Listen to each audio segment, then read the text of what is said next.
Graça e paz, igreja, boa noite. Senhor Jesus, apresenta a tua serva em tuas mãos, toma a vida dela. Senhor, e por enquanto a tua serva estiver aqui ministrando, Senhor, abre os nossos corações, que nós possamos estar atentos, tudo aquilo que for falado. Também, Senhor, quero te apresentar a vida dela, a sua casa, a sua família. Seja com a tua serva, usa ela mais e mais, blinda teu coração, renova as forças dela na noite desse dia. Pai, eu quero passar ela para os teus cuidados, em nome de Jesus. Amém. Você pode aplaudir? Aleluia. Graça e paz a todos. Pode tomar o seu assento, amém? Confesso que para mim é um grande desafio. Eu acho que eu nunca dei nenhum estudo aqui. Teve um dia que o presbítero Charles me convidou, mas o texto que ele queria que eu falasse era bem complicado. E ele me deu apenas alguns dias para estudar. Aí quando estava chegando em cima da hora, que eu já queria correr mesmo, né? Aí eu falei assim, presbítero Charles, eu não vou conseguir falar aquilo que o Senhor tem proposto não. Então, aí ele falou, não pastora, deixa que eu pego essa, mas não vai ter como correr por muito tempo. E confesso que a palavra que o Senhor tem me direcionado, Ele já tem colocado há um tempo no meu coração, né, para falar sobre isso, mas Ele não tinha ainda me dado uma base bíblica sobre o que falar. E ontem, ao entrar na ambulância e junto com o Isaac para Posse, na hora do acidente, eu peguei o telefone e falei assim, vou mandar uma mensagem para o presbítero Charles. Vou dizer que eu estou indo para Posse e que não vai ter como eu dar o estudo. Porque eu já queria fugir desse momento. Né? Porque pregar é uma coisa e dar estudo é outra totalmente diferente. É muito desafiador. E eu falei, caramba, eu vou ter 1h e pouco para falar, é muita palavra. Eu sei que mulher fala, mas eu não vou ter tanta palavra para falar assim. Aí eu, dentro da ambulância, ainda escrevi, Graça e paz, presbítero Charles. Boa noite, olha, eu não sei se eu vou conseguir dar o estudo, porque eu estou indo com o Isaac para Posse, e eu não sei como que vai acontecer lá, até porque eu também não sabia a gravidade do que tinha acontecido com ele. Aí saí, não enviei, saí, ele fica aquele negócio assim, agora rascunho, né? Aí o Espírito Santo falou comigo, para de ser covarde, apaga esse rascunho, porque você vai falar daquilo que eu vou falar primeiro com você. E ao decorrer esse estudo hoje, eu chorei dentro do meu quarto, eu pedi a algumas amigas ajuda em oração, porque de fato, o Espírito Santo falou primeiro comigo, porque nenhum pregador assume a tribuna sem o Espírito Santo falar. E se caso ele achar que ele está falando alguma coisa para a igreja, para atingir a igreja, e não para ele próprio, ele está muito enganado.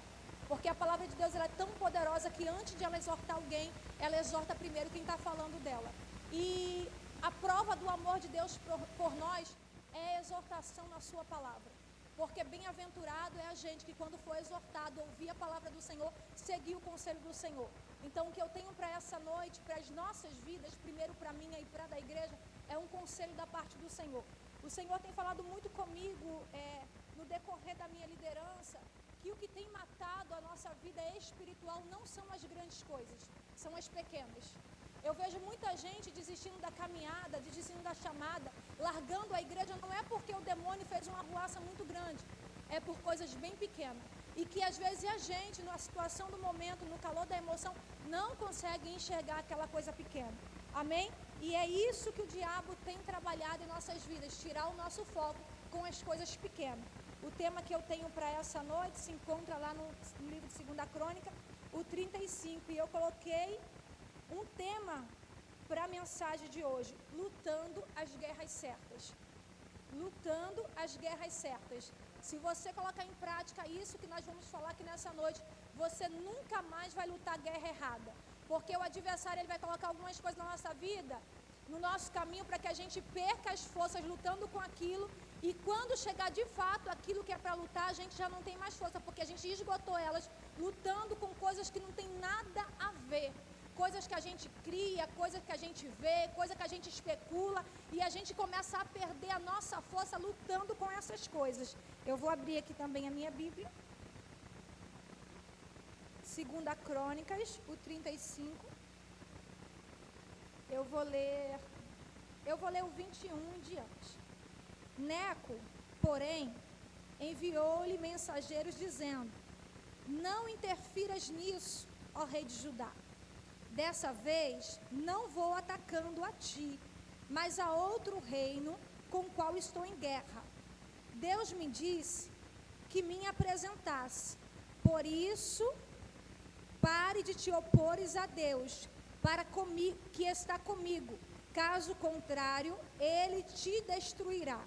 Josias, contudo, não quis voltar atrás e disfarçou-se para enfrentá-lo em combate. Ele não quis ouvir o que Neco lhe dissera por ordem de Deus e foi combatê-lo na planície de Megido. Eu vou repetir. Josias, contudo, não quis voltar atrás e disfarçou-se para enfrentá-lo em combate.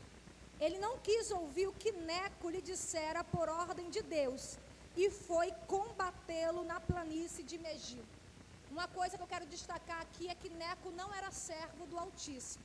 Só que Neco tinha uma mensagem de Deus para Josias. Josias era um rei cuja ele fazia a vontade do Senhor. A Bíblia vai dizer que Josias começou a reinar com 8 anos de idade.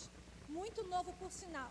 Mas toda a trajetória de Josias foi fazendo aquilo que o Senhor queria, aquilo que o Senhor mandava. Josias esforçou-se em todo o seu reinado para viver uma vida conforme os escritos do Senhor, conforme a vontade do Senhor. Josias, ele foi um dos maiores e mais justos reis que já assumiram o trono de Judá, segundo o livro de Crônicas. Versículo 1, ele começou a reinar com 8 anos de idade. Mas a Bíblia diz no versículo 2 que com a idade de 8 anos, Josias fez o que era reto aos olhos do Senhor e andou no caminho de seu pai Davi. Como eu disse, Josias assumiu o reinado muito novo. Só que ele procurou seguir os princípios do Senhor. Ele procurou seguir aquilo que o Senhor tinha para aquele tempo. Ele começou a observar algumas coisas que tinham dado errado. E um dos que ele começou a observar foi seu próprio pai Manassés. Manassés era pai de Josias e quando ele reinou, ele só fez coisas que desagradavam ao Senhor. Eu acredito que ele foi um dos piores reis. Aqui, quando eu começo a falar que Josias era muito novo, eu já deixo 2 lições para a igreja. A nossa idade não define o nosso caráter. Tem gente com pouca idade, mas que anda com muita prudência, porque há uma guerra de gerações. A gente acha só porque a gente viveu um caminho mais longo do que alguém mais novo, a gente começa a menosprezar o ministério de alguém mais novo, dizendo, ele não sabe muito, ele não tem muita experiência, ele não passou pelo caminho que eu passei. Mas caráter não tem nada a ver com o ministério. Tem gente que já nasce com caráter bom e tem gente que já nasce com caráter ruim. Então a idade não define caráter. Tem gente muito jovem, tem gente muito novo, mas com caráter muito melhor do que gente velho por aí. Então já começo a liberar isso para alguém. O nosso caráter não é definido pela nossa idade. Eu sei que tem gente aqui que não nasceu em berço evangélico e ao ver algumas coisas na sua casa, começou a adquirir um caráter que não era aquele que Deus queria. Só que hoje, na presença de Deus, a gente precisa deixar Deus modificar o nosso caráter, porque tem gente que carrega uma temática. Eu nasci assim, eu vou morrer assim. Eu sou assim, no meu temperamento não dá para mexer. Eu te falo uma coisa, você vai ter que vir aqui de novo, levantar a mão, aceitar Cristo, porque o evangelho que eu conheço, ele é novidade de vida. E desde o momento que a gente aceita o nosso Cristo, ou melhor, que o Cristo aceita a gente, o nosso caráter precisa ser modificado de acordo com os princípios bíblicos. É fato. E Josias era filho de Manassés. Isso aqui eu gosto muito. Manassés foi o pior rei que reinou em Israel. E Manassés era filho de Ezequias, que foi um dos melhores reis que Israel teve. Todavia, o filho do pai bom fez o que era mal. E o filho do pai mau fez o que era bom. Você entendeu isso aqui? Josias era filho de Manassés. Manassés era um rei muito ruim. A Bíblia diz, toda vez que a gente vai ler em 2 Crônicas, em 1 Crônicas, em 1 Reis, 2 Reis, a Bíblia já começa dizendo o nome do rei E o que ele fez? Alguns vai dizer assim: esse andou nos caminhos do Senhor e fez tudo o que o Senhor aprovava. Outros vão dizer assim: esse fez o que o Senhor reprovava. E alguns vai dizer: esse foi pior do que aquele. Toda vez a gente vai ler isso. Então aqui, Manassés foi um rei muito ruim, que passou entre os reinados de Israel. E Manassés era filho de Ezequias, que foi um dos melhores reis que Israel teve. Todavia, eu repito, o filho do pai bom fez o que era mal, e o filho do pai mau fez o que era bom.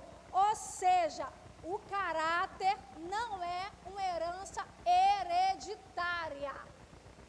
Se fosse, Josias tinha trago tudo que Manassés carregou. Se o caráter viesse como herança hereditária, Josias fazia o que Manassés fez. Josias tinha se prostituído, Josias tinha matado, Josias tinha roubado, Josias tinha feito tudo o que Manassés fez. Mas o nosso caráter não vem como herança hereditária. Eu já quero te entregar essa verdade para que você não use isso como moleta, porque tem gente que diz: ah, eu faço assim porque minha mãe fez assim. Para com isso.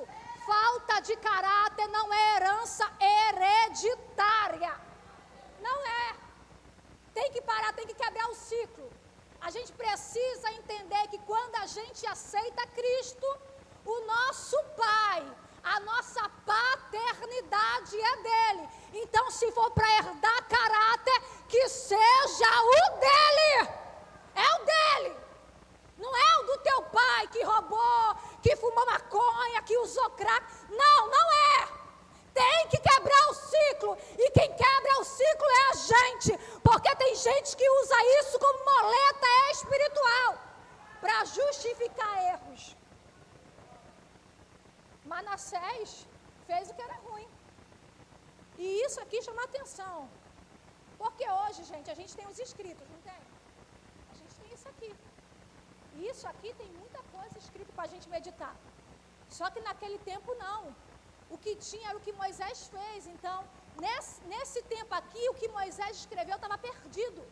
Ninguém sabia, as gerações que foram nascendo não sabiam do livro da lei. Eles não sabiam da existência do livro da lei porque estava perdido. Eles ouviam o que o pai falava e era engraçado que os pais falavam, mas aquilo que eles falavam eles não cumpriam. Ou seja, é igual aquele dito popular: faz o que eu falo, mas não faz o que eu faço, né? Sendo que o Josias tinha toda a base de fazer exatamente o que Manassés fazia, porque ele não tinha instrução familiar, ele não tinha instrução dentro do seu lar, ele via o seu pai rei cometendo crueldade, cometendo adultério e a idolatria. Aqui reinava muito. Só que se a gente for entender a cultura, a idolatria nesse tempo aqui, gente, não é igual à atual, não. Aqui era bem pior. Então Josias viu Manassés matando criança. Josias viu Manassés se prostituindo dentro do templo. Josias viu Manassés roubando, Manassés adulterando. E na cabeça de Josias, ele podia imaginar que aquilo era certo, porque ele não estava vendo outra pessoa, estava vendo o seu pai fazer. E uma coisa é quando a gente vê alguém da rua fazendo. Outra coisa é quando a gente tem essa referência ruim dentro de casa. Então Josias, ele poderia continuar fazendo o que Manassés fazia. Mas Josias vem para trazer uma verdade a gente. E eu repito essa verdade. A falta de caráter não é herança hereditária. Então, se você tem cometido alguma coisa errada porque teu pai cometeu, essa noite é noite desse ciclo quebrar. Essa noite é noite desse ciclo romper. Porque aquilo que teu pai fez, aquilo que a tua mãe fez, você não pode continuar fazendo. Ah, Ilma, mas eu cresci num lar sem amor. Seja amor você.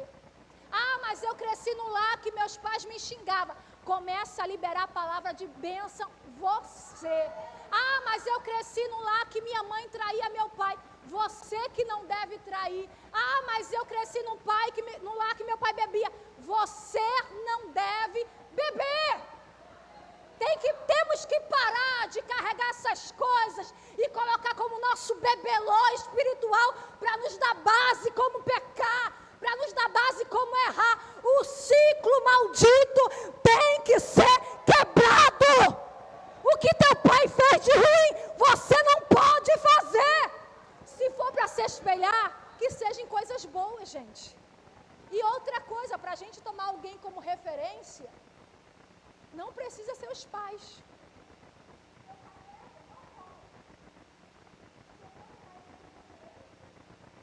Eu vou criar meus filhos bebendo.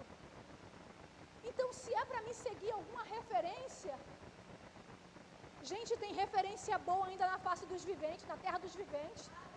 Tem referência boa, tem gente pecando, mas tem gente lutando para não pecar. Ah, mas eu faço porque lá na igreja alguém fez. Problema é de quem fez, você não deve fazer. Um pregador disse aqui, você não é todo mundo. Tem gente fazendo, mas você não pode fazer. Tem gente adulterando, mas você não pode. O ciclo deve ser encerrado em nós. Em mim vai ser em você. Em mim vai ser em você. Em mim vai ser em você. Em mim já foi em você. Eu lembro que ao iniciarmos a igreja, um pastor teve a audácia de me dizer assim: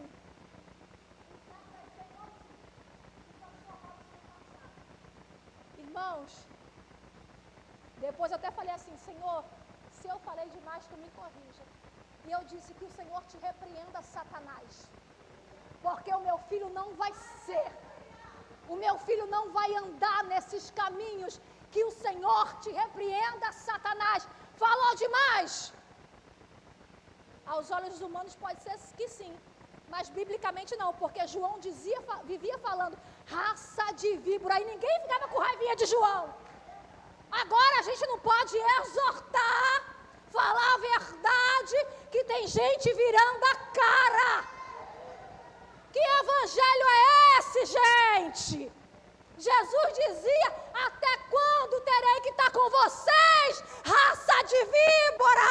Aí se a gente ouvir isso do irmão, a gente quer ficar chateado, magoado.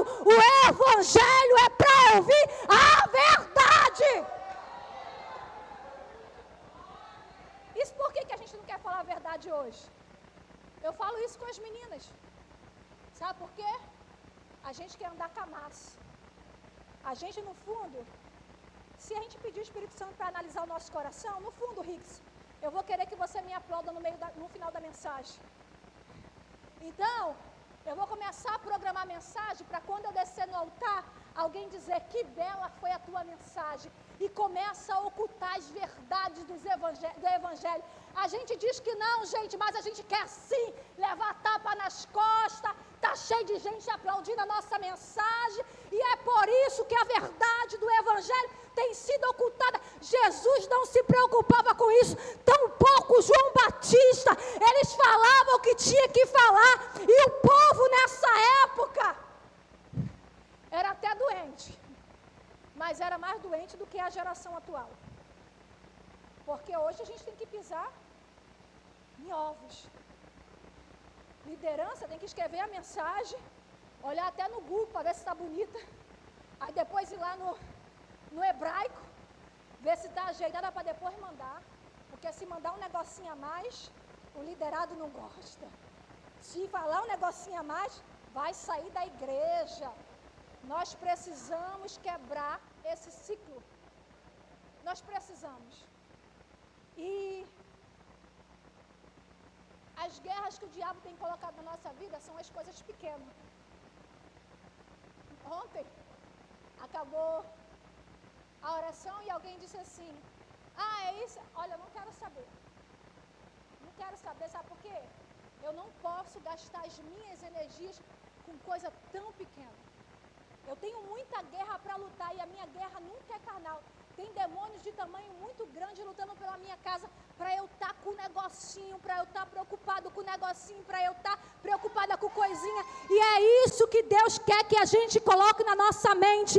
A tua guerra é contra demônios. Para de olhar a coisinha que a irmã faz. Para Para de olhar a coisinha que acontece na igreja, porque daqui a pouco tu vai estar morto. E o diabo não vai querer que você veja essas coisas lá fora, não. Lá fora já tem mesmo. Lá fora já acontece mesmo. Ele quer que você veja aqui, para te tirar do ambiente espiritual. Mas nessa noite, nós vamos sair daqui com o capacete de Deus sobre a nossa mente.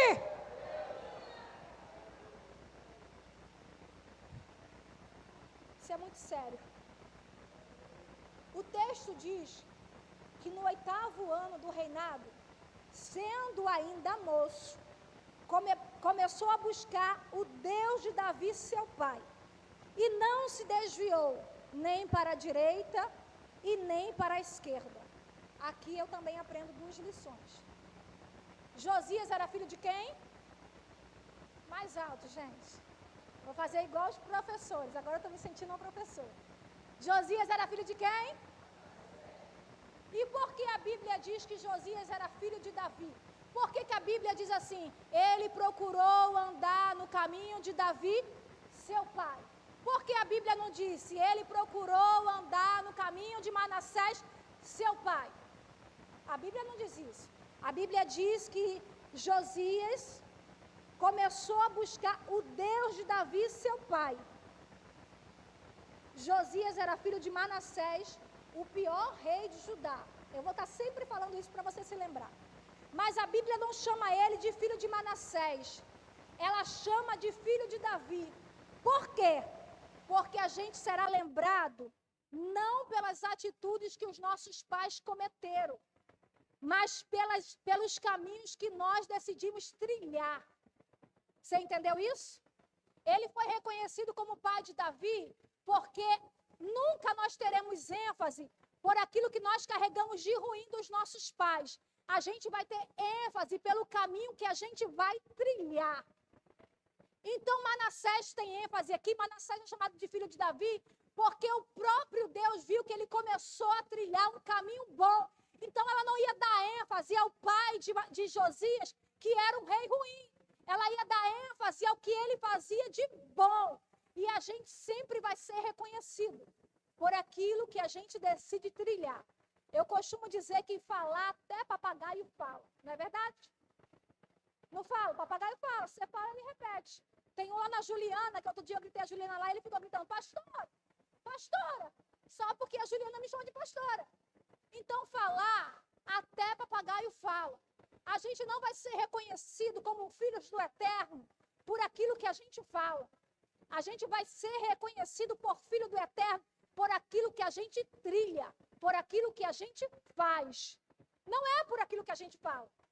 Eu uma vez estava orando ao Senhor e Ele disse para mim, eu estava muito angustiada com alguma situação, e o Senhor me deu um texto lá em Mateus sobre amar os vossos inimigos, e Ele disse assim para mim, você está achando que o seu galardão no céu vai ser pela performance que você tem no altar? Não! O nosso galardão no céu vai ser pelas coisas que a gente faz. Então, se você trilhou um caminho de maldição até aqui, é necessário você recalcular a sua rota. E se for possível, volte. Dê 2 passos para trás. Mas tome força para continuar fazendo a sua rota conforme estamos sendo instruídos pela palavra. Porque você não vai ser reconhecido no céu por aquilo que seu pai foi. Ninguém vai chegar no céu, Deus, deixa eu entrar porque meu pai foi pastor.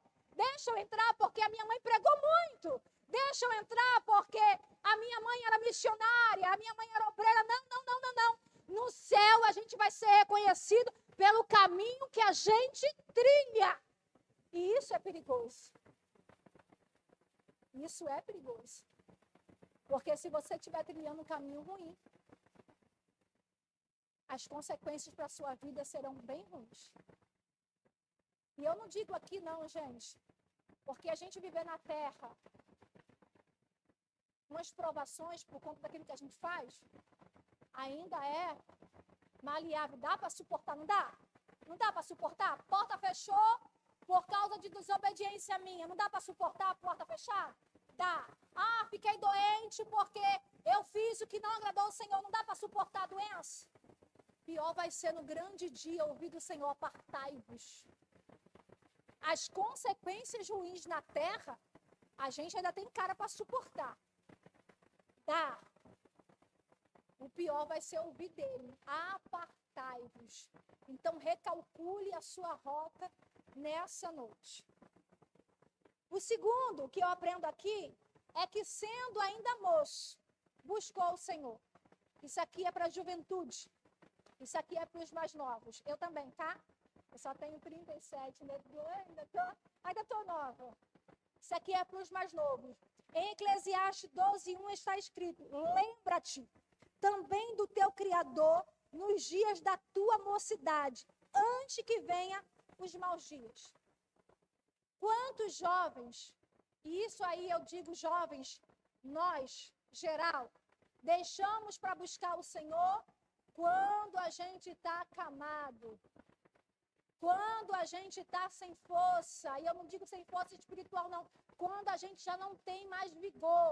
É necessário que busquemos ao Senhor nos dias que a gente tem força, na nossa juventude, e é buscar de todo o coração, de toda a força, porque, em primeiro lugar, você tem força e vigor físico para servi-lo. Você não sabe até quando viverá. A gente não sabe. Você sabe se você vai morrer daqui a alguns minutos? Você sabe se você vai morrer daqui a algumas horas? Você sabe se amanhã de manhã você acorda? Eu não estou profetizando isso não, gente. Estou falando uma verdade. Então, tem gente que diz assim: eu vou começar a buscar o Senhor quando eu tiver tantos anos, porque eu já curti tudo, já aproveitei tudo, já vivi tudo, e aí eu vou buscar o Senhor. E se no meio da tua curtição, o Senhor decide te levar? E se no meio da tua juventude, o Senhor decide te chamar? E eu não digo só para os jovens, porque nós ainda estamos em pleno vigor. Não estamos? Estamos. Então é necessário a gente buscar o Senhor na nossa juventude, no nosso vigor. E também não sabemos a hora que o Filho do Homem há de vir. A Bíblia diz que nem o Filho e nem os anjos sabem a hora que o próprio Filho virá. Só quem sabe é o Pai. Então é importante a gente buscar o Senhor de todo o coração. Não é amanhã, não é daqui a pouco, é agora. Agora. O logo é muito tempo, aí eu vou buscar logo. O logo é muito longo. A gente não sabe qual é o tempo do logo. Tem que ser agora. E Josias fez isso. Sendo ainda novo, buscou o Senhor. E aqui eu quero falar sobre as reformas de Josias. Porque eu disse no começo, que o que faz a gente perder as guerras, o que faz a gente perder a nossa vida espiritual, são as guerras desnecessárias que a gente entra, não é isso? Josias, ele viveu uma grande reforma. Foi um rei que nasceu num tempo totalmente escasso, foi um rei que nasceu num tempo totalmente idólatra, e eu digo aqui porque o povo israelita, eles não ficaram idólatras no Egito, eles já vieram num deserto, eles já vieram idólatras no Egito. Eles nasceram com a idolatria, eles cresceram com a idolatria, eles viveram a sua mocidade com a idolatria, foi tudo muito idólatra. Quando eles saíram do Egito, o Senhor começou a modificá-los, mas a idolatria estava muito peregrinada naquele povo, estava muito entranhado, não era algo fácil de largar. Só que quando Josias é levantado como rei, e aqui, quando ele começa a reforma, ele já começou a reforma lendo através dos livros da lei, porque a Bíblia vai dizer, no capítulo 14, que o livro da lei é encontrado, 34:14. Josias, ele começa um pouco antes de o livro ser encontrado, determinar algumas reformas. Ele começou a observar aquilo que Davi fazia, aquilo que Davi viveu, aquilo que Davi fez, e disse que ia continuar fazendo o que Davi fez em seu reinado. Então, a primeira decisão que Josias toma é purificar Judá e Jerusalém. Josias, no 12º ano do seu reinado, começa a purificar Judá e Jerusalém dos altares idólatras, dos postes sagrados, das imagens esculpidas e dos ídolos de metal. Purificar. A palavra purificar é a mesma coisa de tornar-se puro, livrar-se de impurezas e limpar-se. Livrar-se de pecados e manchas morais. Então Josias falou, opa, assumiu o reinado. Eu vou ter que mudar aí esse povo. E naquela época, gente, nessa cultura, o rei tinha uma voz absoluta. O que o rei dizia tinha que ser acatado. Hoje não. Hoje é em método de ensino. O pastor ensina e você tem a decisão de fazer ou de não fazer. O seu professor ensina, a sua mãe ensina, seu pai ensina e você decide se vai fazer aquilo que ele falou ou não. Mas nessa época aqui não.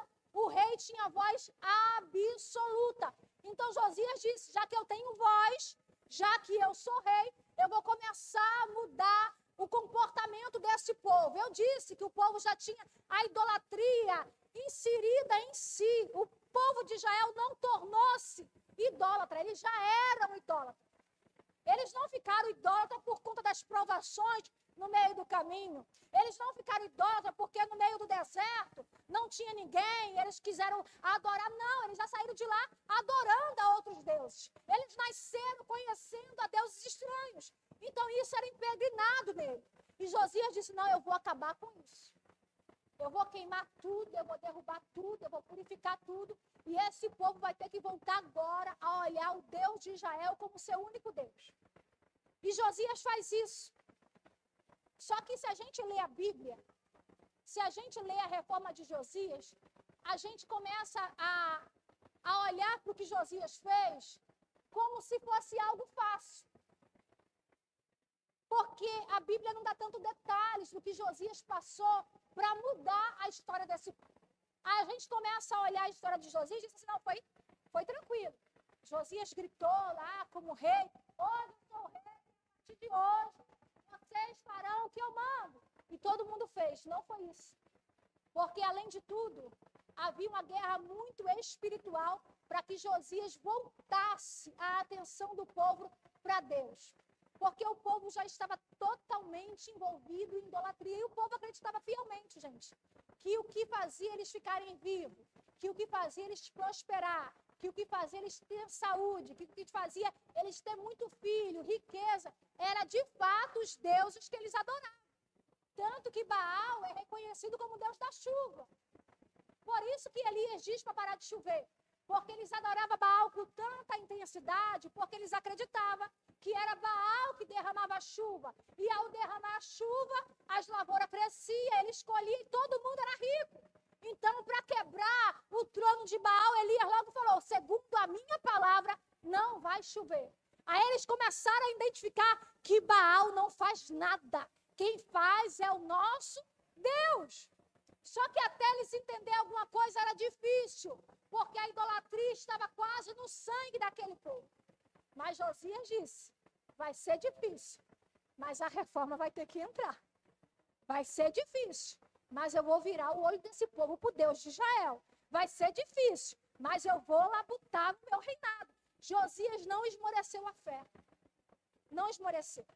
Também despedaçou e reduziu a pó os postes sagrados, as imagens esculpidas e os ídolos de metais. Uma prova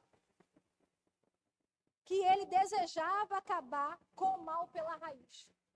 Josias, ele não somente purificou o templo, ele não somente tirou a adoração, mas ele também destruiu, porque se alguém colocasse esse copo e dissesse que esse copo tinha o poder de dar dinheiro, o povo adorava esse copo.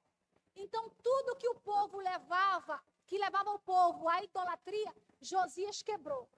Ele despedaçou, ele reduziu a pó, ele aniquilou. Era uma prova que ele queria acabar com a idolatria pela raiz. Porque aquilo que a gente não destrói hoje, vai destruir a gente amanhã. E Josias tinha ciência, se eu não acabar com isso hoje, isso vai acabar comigo amanhã. Ele sabia, ele tinha ciência, que depois que Josias morre, o povo voltou para tudo que ele fazia. Porque o povo de Israel era ruim. E a gente não pode meter o pau nesse povo, porque esse povo é bem parecido com a gente. Eu nunca vou falar do povo de Israel como se eu fosse a melhor. Porque quando eu começo a ler sobre o povo de Israel, eu vejo muita característica minha no povo de Israel. Eu não sei você, mas eu vejo.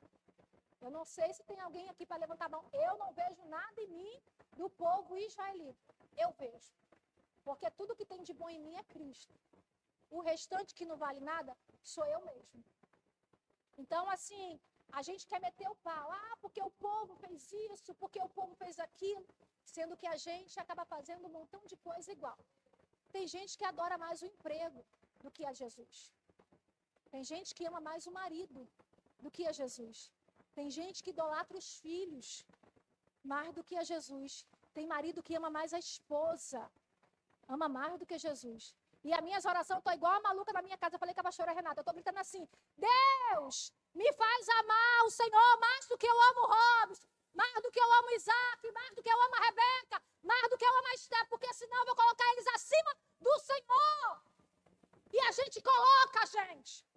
Pensa comigo, quando o negocinho tá ruim na tua casa, tu quer largar a igreja, tu quer sair do grupo, mas tu sai do trabalho. Tu para de fazer o curso. Tu larga teu esposo. O esposo larga a mulher. Alguém vai lá pedir conta no patrão. É idolatria. Eu vejo todo mundo fazendo tudo. Indo para shopping, indo para curso, namorando o marido namorando a esposa, mas a igreja quer largar. É idolatria, gente. Quando a gente bota qualquer coisa acima do eterno, a gente é idólatra. A gente... Uma coisa que a gente tem colocado acima do eterno. Isso aqui é criação de Satanás. Deus inventou o celular, Satanás inventou o WhatsApp, o Instagram, o Facebook. Porque a gente acorda, nem bom dia ao Espírito Santo a gente dá. A gente já quer responder a todo mundo. Idolatria. Idolatria. Eu não vim aqui falar o que vocês querem ouvir. Eu vim aqui falar o que o Espírito Santo deixou no meu quarto, ao meu coração. E falou comigo primeiro. Tem hora que eu sou idólatra. O dinheiro não caiu na tua conta. Não pagou as tuas contas. O que tu faz? Pastor, tô ruim. Tô sem força. Tá sem força porque o dinheiro não caiu. Cadê o Deus que te dá força? Ele nunca te abandona. Ele nunca te larga. Ele nunca te deixa. Então tem que ter força sim. Queremos largar tudo. Eu não estou falando do que eu vivo. Na minha imaturidade eu fazia isso. A senhora lembra? Eu dizia, não vou no culto não, estou com raiva dele. Não vou no culto, pastora Ingrid, porque ele vai ter que sentir a minha ausência. Imaturidade. Nada pode nos separar do amor de Deus. Foi cantado aqui, ainda que a figueira não floresça, ainda que não haja fruto na vinde, todavia temos que nos alegrar no Senhor. E não alegrar não é só rir não. Alegrar é vir mesmo chorando, é vir mesmo gemendo, mas é. Então, que toda a idolatria da minha vida e da sua vida caia por terra. Ame mais a Deus do que o marido. Ame mais a Deus do que a esposa. Ame mais a Deus do que os filhos. Porque eu já vi mãe perdendo um filho porque idolatrou. E o eterno não divide a glória dele com ninguém. É dele. Ele é exclusivo. Ele é soberano. Ele é Deus. Se tem filho, ele que te deu. Se tem marido, ele que te deu. Se tem emprego, foi ele que te deu. Então, ele tem que estar em prioridade nas nossas vidas. Eu sei que tem que ter dias que a gente vai ter que passear com a nossa família. Mas é só passear, ir lá e voltou. Não é largar a igreja. Não é desviar. Não é largar as costas para Deus. Não é isso. Passear e voltar. Faltar o culto de domingo. Ninguém vai morrer por isso. Tem que faltar mesmo. Porque a tua família é o teu ministério. Mas querer entregar carteirinha por causa de bobeira. Por causa de provações. Idolatria. começa a destruir os postes sagrados na tua casa, tá? Começa a destruir os altares de Baali já na tua casa. O teu primeiro bom dia é para o Espírito Santo. Foi Ele que guardou a tua noite. Você entende que quando você está dormindo, vem diversos demônios para acabar com a tua vida, mas toda vez Ele manda um exército de anjos assim, nela você não toca, eu estou guardando. Aí a gente acorda e dá bom dia a Deus e o mundo, e ao Espírito que nos guardou, nem olhar, a gente olha. Destrói esse altar hoje da tua vida. É muito bom, mas quando se usa em moderação, quando se usa com cautela, quando se usa com prudência, o primeiro bom dia é aqui. Vai ter dias que você não vai conseguir ler, mas abre com a tua lágrima escorrendo que Ele se apresenta. Abre, de repente, só para olhar as letras. Mas o Charlie disse uma vez, eu nunca mais esqueci, aqui tem um coração. Esse coração batendo, a tua prioridade tem que ser Deus.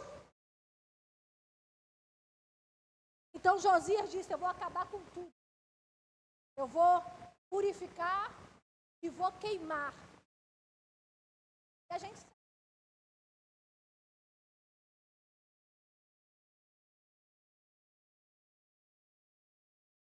Então pensa a guerra que Josias travou. Pensa. Não sei se você tem alguém católico. Na minha casa tem, a minha avó. Se a gente varresse o chão no dia de domingo, a gente até apanhava, porque no dia de domingo não podia varrer a casa porque era para alguém lá, que na época era muito, minha avó é paraibana, que era muito citado, então a gente não podia varrer a casa. Então pensa na guerra que Josias travou. Não foi fácil, mas ele tinha um propósito estabelecido. E depois de ele queimar,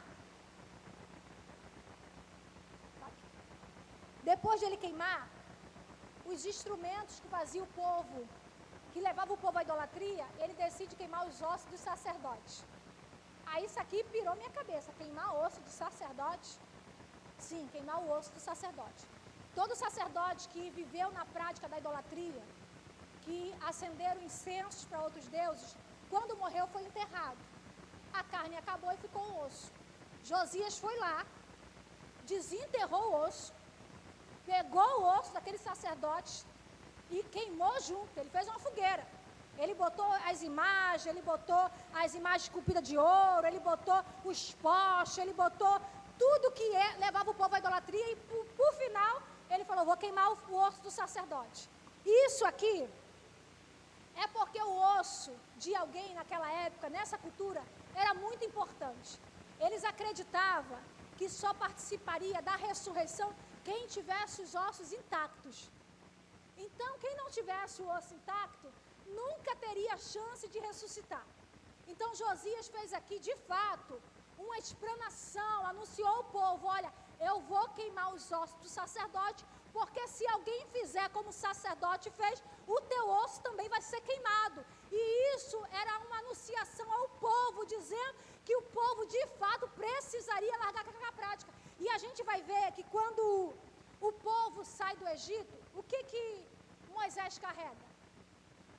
Moisés carrega o osso de José. O próprio José disse assim, olha, quando o Senhor tirar vocês daqui, porque eu sei que Deus vai tirar, não deixe os meus ossos no Egito. Carrega junto com vocês, porque nessa cultura aqui o osso era importante. O osso era algo muito importante. Então, ao queimar os ossos do sacerdote, Josias estava enfrentando uma batalha terrível contra o povo.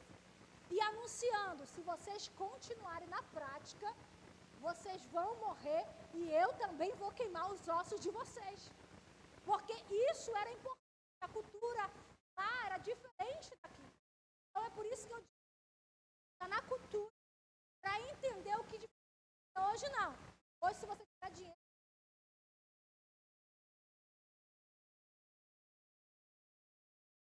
quando eu morrer, eu não vou pagar para guardar meu osso, porque é muito... Eu não tenho enterro, quanto mais o do osso. Bota em qualquer lugar e ela diz: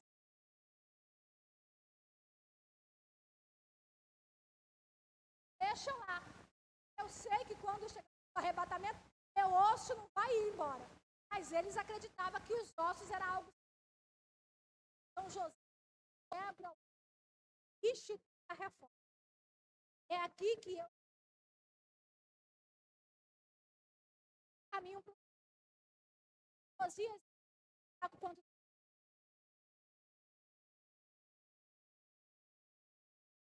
Eu por muito tempo que fez o que eu queria. Depois disso, é uma das perceber. Eu acabo o tempo como a então José prata, juntar aqui. O tempo. A Bíblia vai dizer, eu vou ler aqui. 34:8, que diz assim: 18º ano do reinado, a fim de purificar o país e o templo, ele enviou Safã, filho de Azalias e Maacéias, governador da cidade, junto com Joá, filho do arquivista real Joacás, para restaurarem o templo do Senhor. E diz assim no 11: também deram essa prata aos carpinteiros e aos construtores, para comprarem pedras lavadas e madeira para as juntas e as vigas dos edifícios que os reis de Judá havia deixado ficar em ruína. O templo do Senhor estava em ruína. Então Josias, eu não posso deixar. Tinham pessoas para consertar, prata, uma obra muito cuidadosa. Eu fiquei. Por que Josias não começou primeiro a restauração do. E eu digo de fato de um lugar que eles adoravam a Deus. Por que Josias não tem meu coração? Porque não adianta arrumar aquilo que é externo. A gente primeiro precisa. Se Josias começasse só com a reforma, o povo, obrigado ou não, ia continuar usando para adoração. Então, toda obra, eu sou certa em falar isso. Eu sinto. Toda obra que pertence ao eterno, primeiro começa. Porque tem gente lá de fora aparece. Tem até templo restaurado, mas por tá igual o coração. Então, toda obra que provém do tanto, a reforma começa dentro. Eu quero liberar uma palavra para você. Medo da reforma do eterno.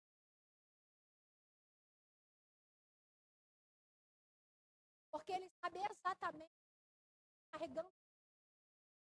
Ele sabe exatamente coisas que está agradando a ele. Peça ao Espírito Santo toda vez que você orar, para examinar o teu coração e ver as intenções que está nele. Porque às vezes a gente prega com a intenção de ser aplaudido. Tem vezes que a gente canta com a intenção de receber elogios. E não foi para isso que o Senhor nos chamou. O Senhor chamou a gente para pregar sim, para cantar sim, mas para que através da pregação e através do louvor, almas sejam restauradas. Então toda a reforma do eterno primeiro começa pelo lado de dentro, para depois expor alguma coisa para o lado de fora. Tudo que acontecer aqui é consequência daquilo que eu vivo pelo lado de dentro. Josias poderia começar assim. O povo era ruim, gente. Talvez, se Josias começasse reformando o templo e fizesse uma oração ao Senhor, Senhor, manda fogo e mata todo mundo. O Senhor faria isso. Porque o Senhor também já estava enojado dessa raça. O Senhor, toda mão, ele queria acabar com esse povo. Muitas das vezes não morreu porque Moisés ficou na frente, Senhor, eu tenho fogo, não mata não. Porque quantas vezes a ira do Senhor não se acendeu contra o povo de Israel para destruí-lo? Porque Deus disse, eu destruo e levanto outra nação. Aí eu já entro em outro parênteses. Se não quiser fazer, Deus levanta outro para fazer no teu lugar. Para de achar que tu é insubstituível. Para de achar que é o último pacote, o único biscoito do pacote. Não. Se tu não quiser, Deus levanta outro e coloca no teu lugar. Não tem ninguém tão bom que não seja insubstituível. Não tem ninguém tão bom, não. Você não é tão bom igual você está pensando, não. Se tu não quiser pregar, alguém prega. Se tu não quiser cantar, alguém canta. Se não quiser liderar, alguém lidera. Mas a obra não perece. Não faz não para tu ver. Fica de bracinho cruzado e biquinho lá na tua cara. Tu vai, quando chegar aqui, vai ter outra fazendo no teu lugar. Só que Ele quer você. Ele deseja que você faça. Ele ama quando você está fazendo. Mas se você não quiser, Ele é poderoso para colocar um rei com 8 anos para reinar no meu lugar. Ele é poderoso para colocar um rei com 8 anos para cantar no meu lugar. Ele é poderoso para levantar um rei com 4 anos para pregar no meu lugar. Ele é poderoso para levantar alguém com 3 anos para pastorear no meu lugar. Eu não sou insubstituível e você também não. Então para com o teu mimimi. Quer fazer, faz. Não quer? Aguenta o preço. Depois não chora quando vê alguém no teu lugar. Então, toda a reforma começa pelo lado de dentro. Aí eu quero iniciar aquilo que o Senhor colocou no meu coração, que foi o quê? Lutando as guerras certas. Josias, ele reinou com todo sucesso. De 8 anos até a idade adulta. Fez tudo que o Senhor ordenou, arrumou, restaurou, purificou, queimou, limpou. O povo de fato se voltou para o Senhor, porque o livro da lei foi achado. Um sacerdote chamado Ilquias leu o livro da lei. Josias, ao ouvir a palavra do Senhor, rasgou suas vestes e disse: o Senhor deve estar irado com a gente, Ele deve matar a gente daqui a pouco.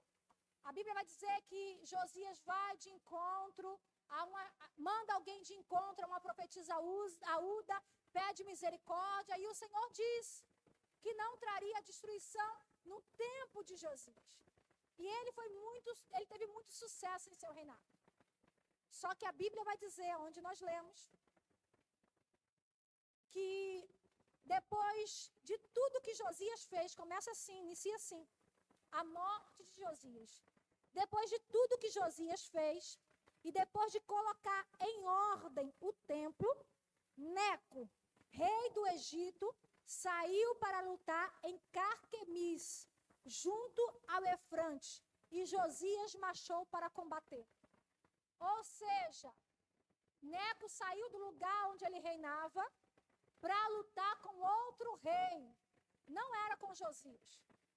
A gente sabe que as guerras aqui eram de fato guerras militares. Vinha um exército armado de um lado para lutar com outro exército do outro lado. O rei que vencesse a batalha conquistaria o espaço que aquele rei governava e ficava com tudo. Tudo que pertencia ao rei perdedor ficava com o rei vencedor. Nesse inteirinho aqui, Neco não queria nada com Josias. A briga de Neco aqui nunca foi com Josias. Neco não estava nem aí para Josias. Neco não queria nada do que Josias possuía, porque eu acredito que Neco sabia muito bem que Josias fazia o que o Senhor mandava, e se Neco fosse entrar contra Josias, quem ia botar a boca no arame seria Neco. Então Neco não era bom. E quando Josias se levanta, Josias vai marchar contra Neco. E Neco disse: saia da minha frente. Eu não vim marchar contra você. Deus não mandou eu marchar contra você. A Bíblia vai dizer o quê? Que Josias se disfarça. E mesmo ouvindo, olha o que Neco disse. Neco não era homem do Senhor e nem temia o Senhor. Mas Neco disse o quê? Josias, não marche contra mim. Eu não estou querendo marchar contra você. Deus me mandou vir depressa, mas não foi para marchar contra você, Josias. Josias não ouviu o que Neco falou. Josias se disfarçou e entrou em batalha contra Neco. A Bíblia vai dizer que ele foi atingido com uma flecha e morreu em cima do seu carro de guerra. Aí eu falo que Deus falou comigo. Uma pessoa que viveu todo o seu reinado embaixo de sucesso, todo o seu reinado embaixo de orientação, quando sai para marchar e lutar com aquilo que não era para ele lutar, morre. Qual é as guerras que tu tem batalhado?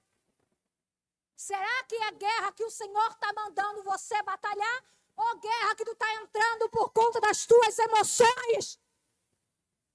Tem gente morto porque está entrando em guerra que não é dele. E um pensador disse assim: não há nada mais inútil quanto fazer eficientemente aquilo que não deveria ser feito. Tem gente muito bom em fazer aquilo que Deus não mandou ele fazer. E ruim em executar a missão que Deus deu. Perceba, tem gente muito bom fazendo aquilo que Deus nunca mandou ele fazer. E tem gente errando, falhando, deixando de fazer a missão que Deus mandou ele cumprir. E Josias morre porque foi guerrear com quem não era para guerrear. Você já percebeu? Ou já viveu? Ou já ouviu alguém dizendo assim? Fulano estava na...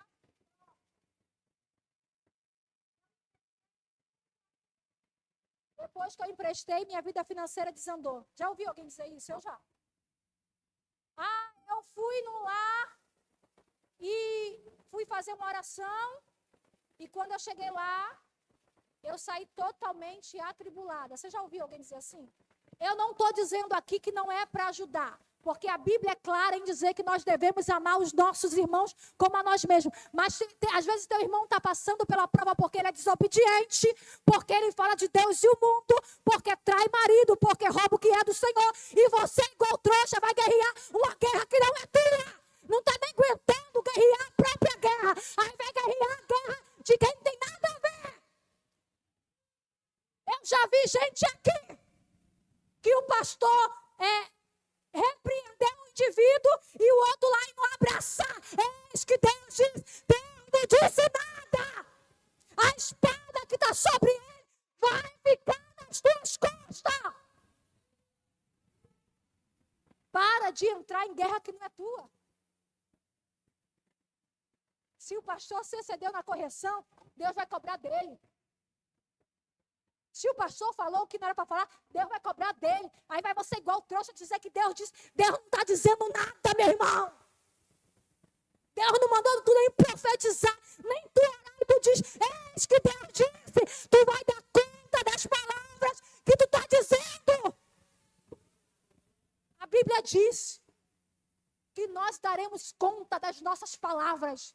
Imagine das palavras que a gente está falando que é ele que falou. Que é inútil, a gente vai dar conta, imagine a gente dizer que foi ele que disse.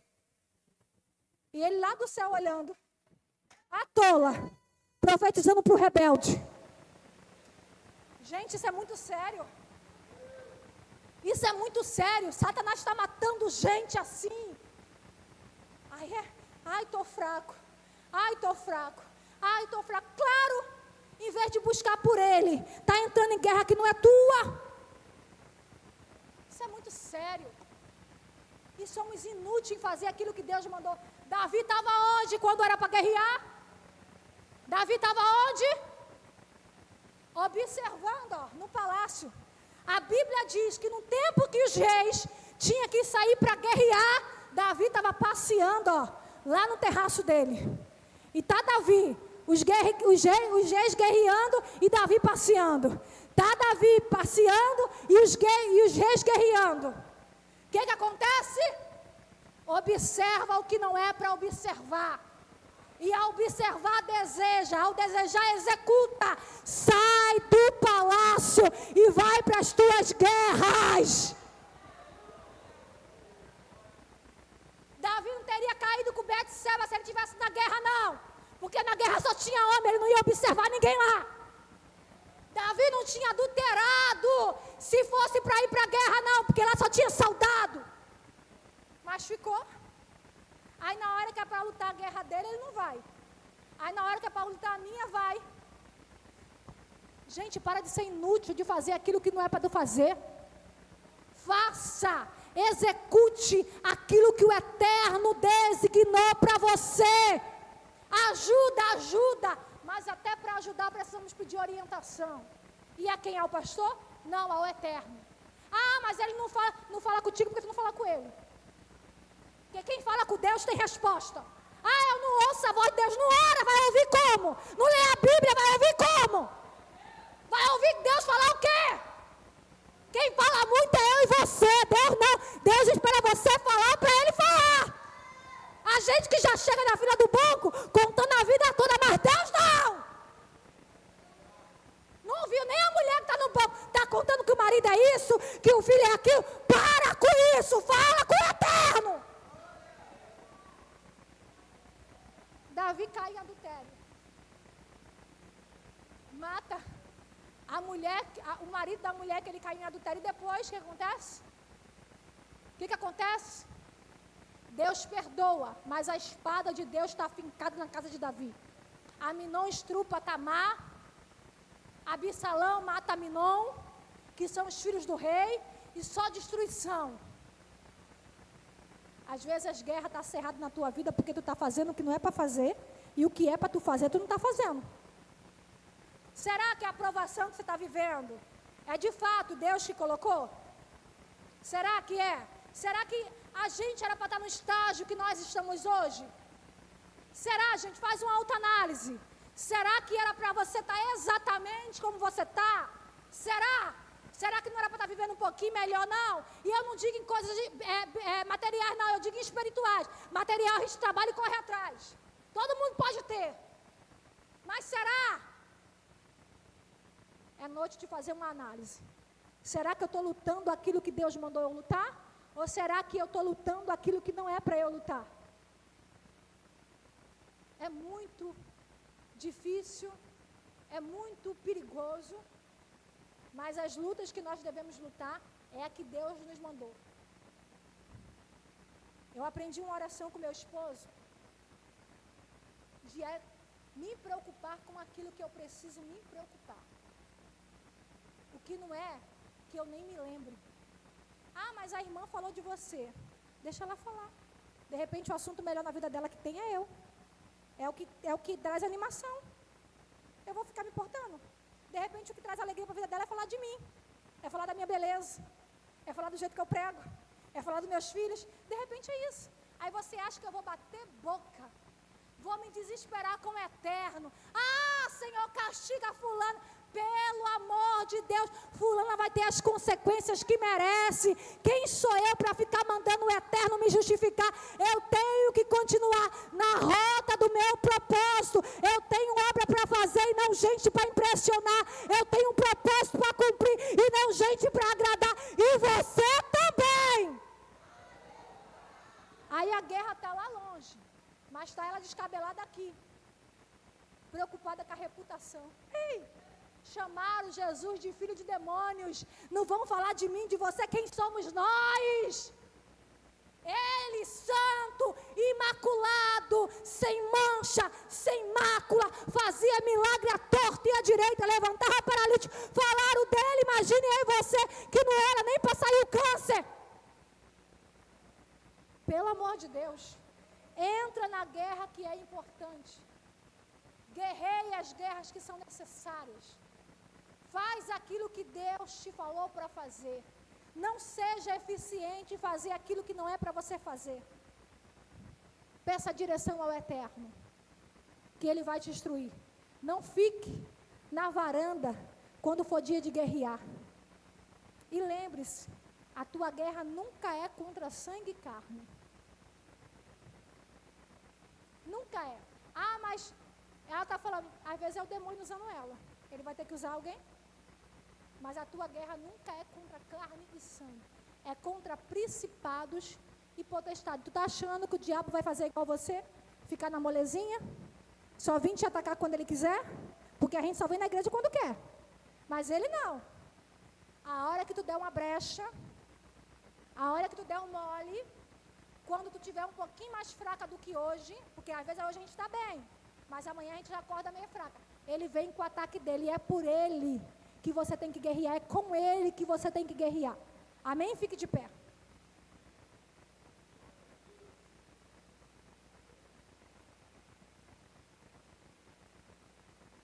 Coloque a mão na sua cabeça. E eu vou orar para o Espírito Santo colocar um capacete em nós, para que a gente só lute com aquilo que é necessário. A gente não precisa entrar na guerra que não é para entrar igual Josias, mas também não precisamos ficar desfilando na varanda igual Davi na hora que é para guerrear. Senhor, eterno Deus, primeiramente eu quero te agradecer, Senhor, pela tua palavra. É tua, Senhor, não é minha. Deus, e a tua palavra é poderosa e eficaz. Senhor, coloque um capacete na nossa cabeça, um escudo em nosso coração, ó Pai amado, porque precisamos de fato estar atento às guerras que nós precisamos guerrear. Senhor, que possamos ser, ó Pai amado, especialista em guerrear as guerras que nós precisamos e ser tardios em guerrear a guerra que não é para a gente guerrear. Senhor, tem guerra que não é para o teu povo entrar, mas o teu povo entra. Se porventura tiver alguém aqui, Senhor, nessa situação, que está passando por guerras muito grandes porque entrou naquilo que não é para entrar, dê a estratégia para que ele saia, para que ela saia, ó Pai amado, e lute de fato a guerra certa. Senhor, a nossa guerra não é contra pessoas, a nossa guerra não é contra os nossos irmãos, a nossa guerra não é contra a nossa parentela, a nossa guerra é contra principados e potestade. A nossa guerra, meu Senhor, não é contra, ó Pai amado, essa região terrena, é contra a região, ó Pai amado, espiritual. Senhor, tire os nossos olhos das coisas da terra e coloque os nossos olhos, ó Pai amado, nas coisas do céu. Abra a nossa visão, abra a nossa visão, para que possamos enxergar aquilo que nós devemos fazer. Deus, coloque um capacete em nossa cabeça, que possamos ser blindados agora. Agora, Senhor, se tem alguém perdendo guerra porque as suas emoções estão afloradas, entra na emoção dela, entra na emoção dele agora. Senhor, dá estabilidade nas suas emoções, ó Pai amado, porque precisamos deixar as nossas emoções no teu controle, para que possamos ser uma cidade fortificada. Deus, coloca um escudo sobre os nossos corações. Guarda a nossa vida, que possamos sair daqui, Senhor, praticando a Tua palavra, porque é ela que nos vai dar base, Senhor, para que possamos permanecer de pé. Você que acredita e recebe, aplauda o nome do Senhor, e eu agradeço a minha oportunidade. Obrigado. Presbítero Charles, obrigado pela confiança e pela loucura.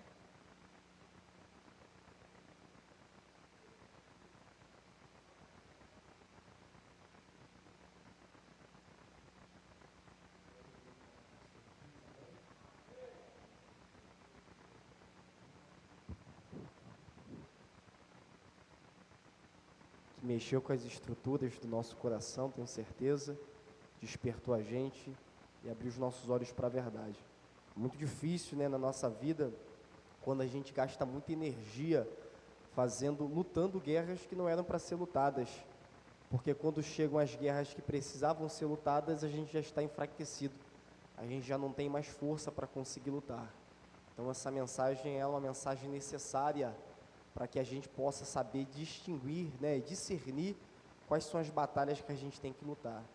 Enquanto a pastora falava disso, eu me lembrava de Josué.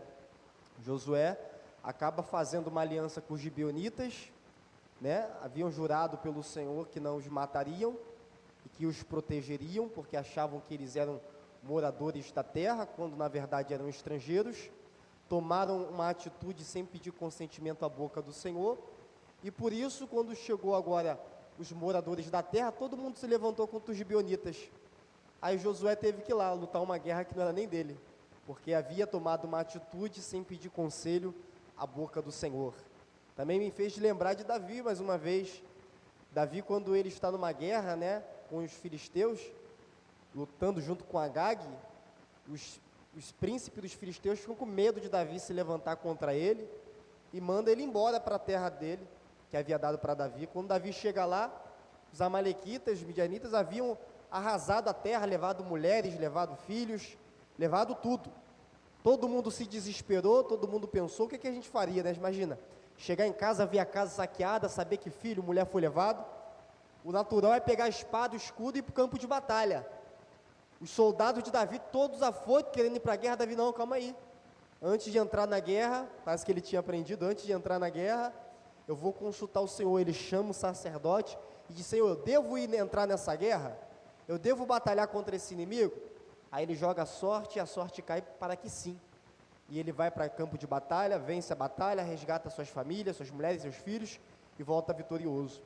Então, antes de entrar em cada guerra, em cada problema, sai botando a cabeça, não sai perdendo o controle, o equilíbrio emocional.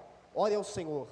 Mas vale tirar 10 minutinhos de oração antes de entrar em qualquer problema do que entrar num problema sem orar e a gente acabar se quebrando completamente. Então, que palavra abençoada e necessária para os nossos dias. Que Deus abençoe uma vez mais nossa pastora. Quero estar aqui comunicando que sexta-feira que vem nós estamos dando início ao nosso projeto Estudo dos Métodos, né? Projeto aí que tem abençoado a vida de muita gente, tem levantado muitos pregadores para a glória de Deus, né? Você que tem interesse, o desejo de aprender mais a Escritura, o desejo de ler e compreender melhor a palavra de Deus, você que tem enfrentado problemas, né? Pega a palavra para ler, não consegue extrair nada, você vê 8 temporadas do dorama, que agora é moda o dorama, né? 8 temporadas do dorama, mas não consegue ler um versículo e entender o versículo. Então, você que tem essa dificuldade, você que tem essa luta, você que pega a palavra de Deus, né? A gente vai ali tratar coisas além de métodos e formas ali de examinar a Escritura. A gente vai falar de relacionamento com a palavra. Você que pega a palavra de Deus, pega a Bíblia, nem precisa tomar o tarja preta para dormir, que é só abrir a Bíblia que já dá sono. Não é? Tem muita gente que acontece isso?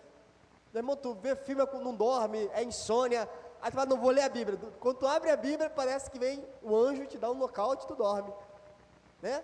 Por que isso acontece? Porque a gente pega a Bíblia, a gente lê um versículo e esquece.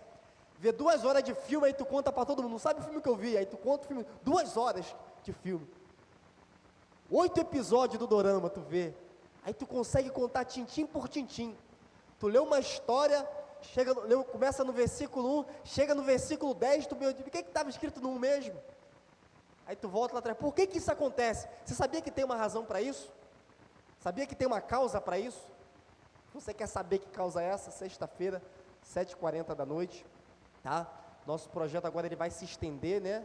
Tem muita gente que gostaria de participar, não pode por causa de trabalho, né? A gente está usando agora as mídias sociais, vamos estar fazendo aí também as videoaulas desse projeto, as videoaulas desse projeto, né? O pessoal da mídia vai estar nos ajudando. Então, para aqueles que não puderem estar ali na aula presencial, mas a aula presencial é muito importante, que a gente não vai trabalhar apenas a parte teórica, a gente vai trabalhar a parte prática.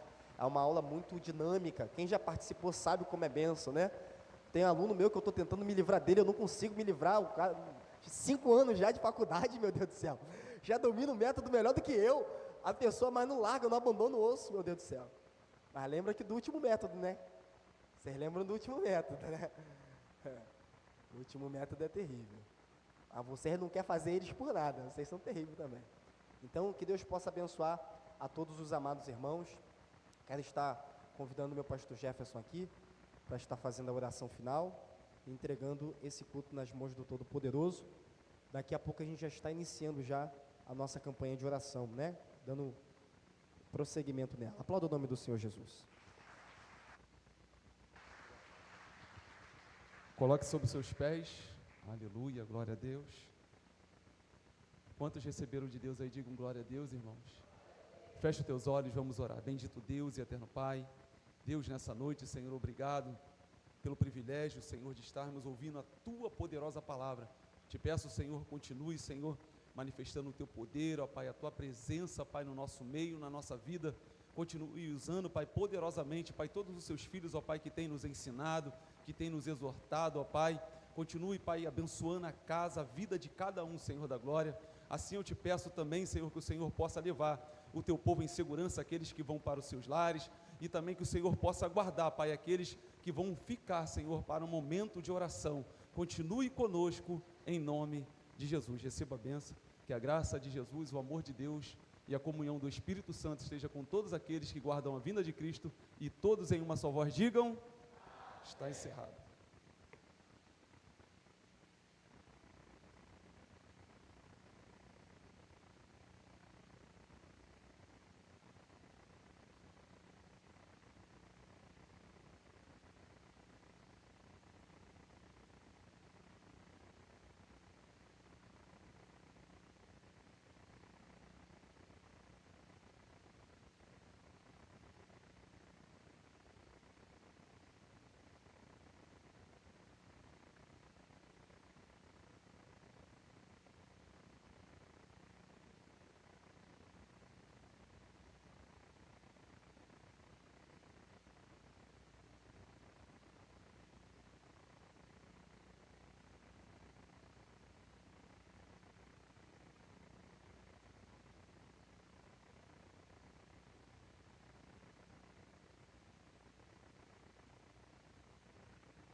Boa noite, graça e paz. Vamos estar dando início